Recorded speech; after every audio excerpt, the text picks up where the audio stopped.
Cumberland's growth from a small gathering of log cabins at the base of Wills Mountain on the Potomac River to the prosperous city we are today. Today, we come together and reflect on the waves of committed leaders that have carried the city through times of war and peace, hardship and prosperity, conviction and uncertainty, and landed us safely, year after year, decade after decade, on the shores of its own convictions. It is obvious since its inception, the city of Cumberland has been fortunate to have many talented men and women who have chosen to give their time and service for the betterment of Cumberland, knowing that the welfare of the city mirrors the welfare of its citizens. In recognition of the dedication and commitment of these individuals to driving forward a vision for Cumberland, the City Council and I welcome you back to the City Hall for a moment to reconnect and honor your service. Today we aim to reacquaint with old friends, some of whom you may have served with in office, and all of whom share a common desire to make a better Cumberland. Today's formal program is brief, and I hope that you already had some time to reconnect with old friends, and maybe even get to know some new ones. In the early days of our city, Cumberland was very much a candle in the wilderness. It was the westernmost border of the British Empire in North America. General Braddock led his expedition against the French at Fort Duquesne from here. After the French and Indian War and the American Revolution, as we see shining down from us above, George Washington spent days and nights here. He returned to Cumberland as president to review troops at Fort Cumberland before their march to suppress the Whiskey Rebellion in nearby Pennsylvania. Cumberland became a transportation nexus. The National Road served as a gateway to the west for thousands of American settlers. The Chesapeake and Ohio canals connected Cumberland to Washington, although it took 7 days one way pulled by mule. And the Baltimore and Ohio Railroad connected Cumberland to the Port of Baltimore, as well as points to the west. The establishment of Cumberland drew people from all walks of life into this developing and flourishing city. People planted roots. Generation after generation were born and raised. A character developed. A spirit was cultivated. And men and women stepped forward every year to do the work of civic service, to make sure that the dream, the American dream, played out right here in Cumberland, and it will always continue.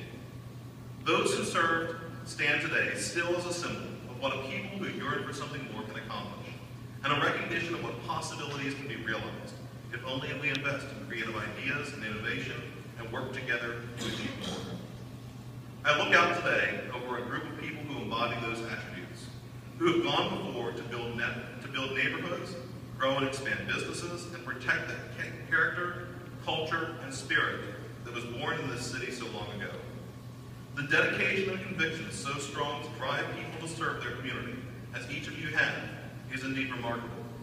It's a sense of community spirit, a powerful spirit of the people who are willing not just to talk about problems, but are willing to live in pursuit of dreams yet unrealized. It is a spirit of people who are willing to step up, take the lead, and make a difference. Thank you again for coming today to this recognition and celebration of our city, the achievements of generations of city leaders, and the opportunity to honor you for your dedication. Today we also take some time to reflect and remember. I had the pleasure, like many of you, of serving in this building with Councilman Pete Elliott. Like Pete, many dedicated leaders have come and gone, but they live on in our memories, knowing that they too were committed to a vision for Cumberland. I take note of Pete in particular, having just lost him recently. When I was first elected to the City Council, I'll always remember that Mayor Fiedler's first assignment to me was, "You're in charge of Pete." It only took me the first meeting, sitting beside Pete, to realize that there was nobody in charge of Pete but Pete, and I was destined to fail at my first assignment. I've since reflected on that and come to realize that it is that strong will, true dedication, a personal toughness, integrity, and willingness to do whatever it takes to get something done that define Pete. And those characteristics define effective leaders. Pete taught me many lessons, as I'm sure he did many of you. And again, like so many others, he will be missed by a city that he loved. I've had the pleasure of serving with many individuals during my brief time in office, and I recognize another. You see, the very idea of holding today's reunion was not my own. Over some pizza and soda, after having left office, Butch Hendershot suggested to me that with so many former officials still living in the city and the area, that it'd be nice to bring so many of these minds back to City Hall, to share stories, memories, and thoughts. Well, Butch, here we are. Much like Pete, I learned a great deal from Butch, and that's why it's my pleasure and honor to welcome Butch for comments today. Thank you, George. I greatly appreciate it. Mr. Bayer mentioned Councilman Elliott. Let's take a moment. of silence to reflect on elected officials who serve with us but who are no longer here today. Brief remarks, my esteemed colleagues and guests. Well, there's a history making a bunch of folks here in the rotunda today, aren't there? Just look around at yourselves. By my count, our numbers span from the early 60s to the present day.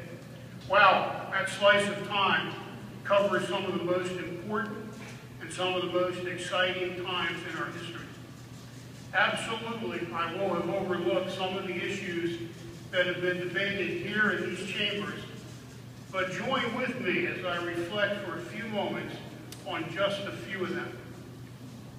How about the ramifications of civil rights on our government and our community? How about whether to honor the request of the local branch of the NAACP to remove the version of the Confederate flag from these hallowed halls? And there was post-World War II and post-Vietnam War economic development and the effects of urban renewal on our Queen City. And finally, celebrating the historic occasions of having women and people of color as elected officials. What about transferring ownership of the airport from the city to an oversight authority? What about hospital consolidation? Or the benefits of having the commissioner form of government versus the administrator council with, excuse me, Mr. Mayor, the weak mayor form of government. Most mayors hate that designation. But hey, that's government, right? Ah, yes, and to fluoride or not to fluoride. And then eventually to fluoride. An issue where elections were truly won or lost. And to mend fences with our Bedford County neighbors and expand recreational use of our shared water resource. And how about whether to raise or lower property taxes, water or sewage rates, or other fees and payments? Or how much of the budget to allocate to street repair and repaving, or to blight removal, or for COLAs and merit increases for our employees?